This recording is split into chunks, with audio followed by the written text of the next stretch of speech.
हमारे किसान पिछले 5 साल से आंदोलन कर रहे हैं, मार खा रहे हैं, डंडे खा रहे हैं, जेलों में जा रहे हैं, सर्दी गर्मी में बैठ के एमएसएमई जो वादा किया था इस पूरे बजट में उसका नाम तक जिक्र तक नहीं है। आपने वादा किया था, अब उससे भी मुड़ गए।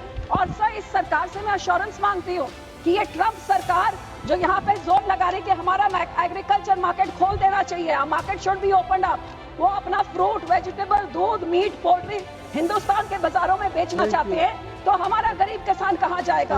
ये अश्योर करे कि आज से पहले किसी सरकार ने has not given in to this WTO pressure and this government will also not do it. I demand an assurance and I hope they do it. So I rise to oppose this budget because the budget 25-26 falls extremely short for addressing several challenges and pressing economic concerns.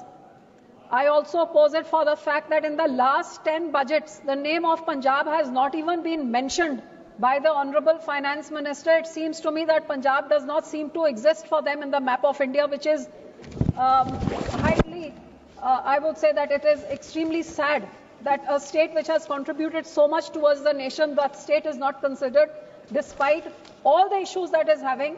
Today, Niti Aayog's Fiscal Health Index shows that Punjab has ranked lowest amongst the 18 major Indian states with a score of just 10.7, which is far behind Odisha with the leading score of 67.8. Due to the present AAP government and the previous Congress government's mishandling of their expenditure, of the revenue mobilization, of the debt management and the state exchequer, we have reached a state of this fiscal mismanagement where today we are ranked lowest among the 18 major states. But despite that, even though Bihar may be worse off than us, in this budget it is mentioned 6 times and receives the lion's share of all the largesse of the government. But Punjab, which has all these issues, receives nothing. So I agree that the economy has grown, but there is no doubt that it has been a jobless growth of economy. Today, the Indian youth accounts for almost 83% of the unemployment workforce, sir. The young people with secondary and higher education among the total unemployed Indians has risen from 35% in 2002 to 65% in 2022, which clearly shows that this government's focus towards job creation has not been successful, or it is not in the agenda. What is even worse off, that in this budget, there is no strategy for the layoffs which are happening due to computerization, artificial intelligence, and the layoffs in the various, be it the IT sector or be it in the other various sectors. Sir, the MSME sector, which is the most important sector, which is like the backbone of the country, contributes 30% to our GDP and 50% to our exports. After agriculture, is the second largest employment generator. Despite only 20% of the investment, MSME employs 80% of the industrial workforce. Unfortunately, in this government's budget, there is no focus on the MSME. PLI schemes are there for the big corporates who can put in big money. But sir, why don't they tweak the PLI scheme? This is my suggestion to them, to bring in those industries which generate employment.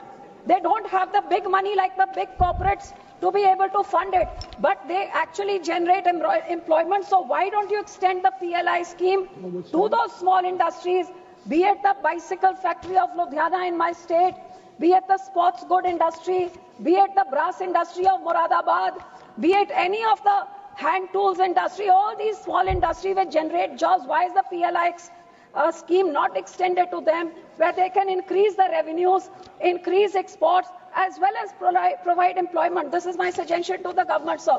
But instead of looking at it this way, it is unfortunate that this budget, for example, on bicycles, it has cut import duties from 35% to 20%. And this is making our bicycle industry vulnerable to Chinese and Taiwanese inputs, which is what this government should be safeguarding against and giving incentives to this industry to upgrade itself. Sir, there was a scheme earlier where there was a CLCSF, which was Credit Links Capital Subsidy Scheme, where MSMEs could upgrade their technology. Unfortunately, this has been discontinued. So you don't give them anything new, you discontinue what they had earlier, and the huge segment which provides employment, you disregard that. So, sir, I would say that immediately this needs to be done. Also, the government's decision to increase MSME turnover from the threshold of 250 to 500 crores. I think this is highly disproportionate. How many MSMEs have this 200, 250 to 500 crore, sir, their business model?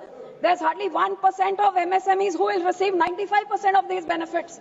And sir, 99% of the MSMEs are below 1 crore and the 10 lakh group, but they get nothing. So I would ask them to look into this.